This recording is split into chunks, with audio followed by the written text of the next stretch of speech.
What if the next alien species we meet isn't entirely alien at all? What if they already share half our DNA? They're not greys, not reptilians, and not just watchers from the shadows.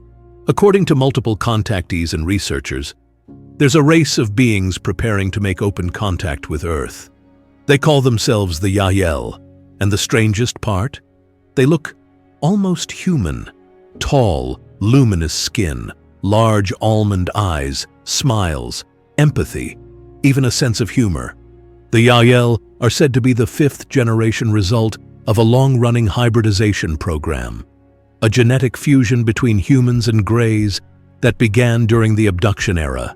Now, according to channelers, these hybrids are ready to meet, ready to help, ready to become, in their words, our future family. But why now? What changed? And what exactly are we dealing with? Today we open the file, not of the past, but of the near future. Because if the timeline is right, contact with the Yahyel may happen before 2030.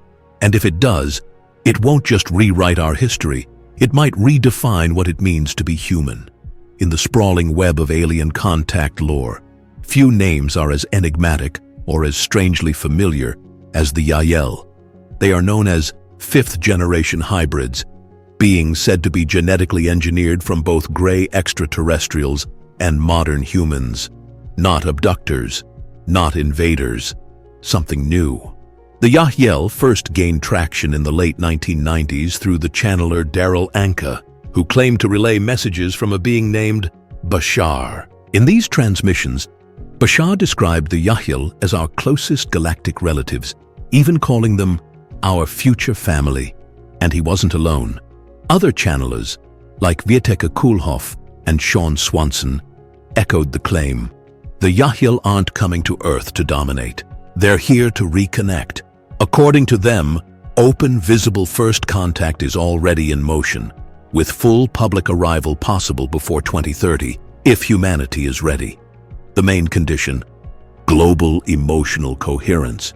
No wars, no panic, a baseline of vibrational maturity. Their home, we're told, orbits a star in the Orion constellation, roughly 470 light-years away. But their destination is here. They claim to be watching, waiting, and when the timing's right, they'll land. Imagine someone tall, 6 feet or more, but feather-light on their feet. Skin that shimmers like pearlescent glass, faintly glowing under moonlight. Eyes wide, almond-shaped, and golden brown, with pupils that dilate like a cat's.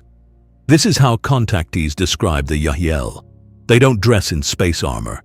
Instead, they wear soft, close-fitting garments that seem to shift color with their mood, like mood rings wrapped in silk. Their aura, faint gold, warm, calming. Communication is where it gets weirder. The Yahyel don't rely on spoken words. Telepathy is their default, quick, immersive, emotional. But for humans, they've adapted. A soft, melodic voice and a universal greeting word. Shivai. Inside their ships? Not what you'd expect. Think living ecosystems. Gardens, waterfalls, natural light. According to channelers, their crafts are biomechanical. They respond to thoughts, sync to their pilot's emotional frequency, and heal themselves when damaged. More than technology, it's a culture of emotional intelligence. They laugh easily, express joy, even joke, traits the Greys lost long ago. Because these aren't just beings of light. They're us, if we'd evolved without fear. The Yahyel aren't here to conquer, they're here to reconnect. According to multiple channelers, from Bashar to Vieteka Kulhoff, the Yahyel were engineered as a solution.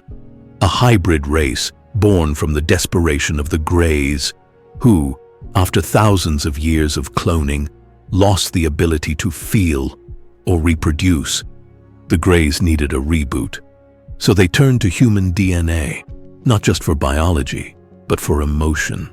Enter the Yahyel, the fifth-generation result, fully sentient, emotionally rich, genetically stable, and now ready to make contact, not just on behalf of the Greys, but for a greater galactic alliance. Their mission? Threefold. First, contact facilitators. They're the warm-up act. The soft handshake before open diplomacy with stranger species. Some say they're on track for official contact between 2027 and 2030. 2. Translators between worlds. They help bridge the gap between emotionless greys and unpredictable humans, ending the abduction-era secrecy. 3. Consciousness mentors. With a mantra like, "Follow your highest excitement," they offer not commands, but encouragement, a shift in frequency. They're not gods, not saviors. They're us, upgraded.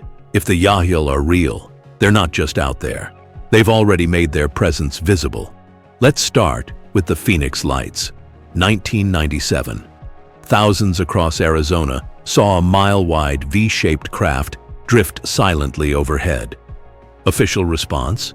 Military flares. But channelers like Bashar claim the pilot was Ishua, a Yahyel ambassador. And the craft? A bioreactive vehicle, guided by emotion, not joystick. Then there's the Belgian Triangle Wave, 1989 to 90. Dozens of radar-verified sightings across Europe, silent black triangles with 3 glowing lights. While some claim stealth jets, others point to non-terrestrial patterns, no engine noise, impossible turns, and EM anomalies. Fast forward to now.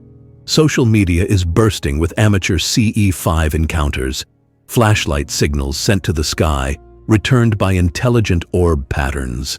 Some clips show craft reacting in real time to human intent. Hashtag Yahyel. Skeptics argue it's lens flares and wishful thinking. But one thing's certain. The sightings are increasing, the patterns are tightening, and the line between hope and evidence is starting to blur.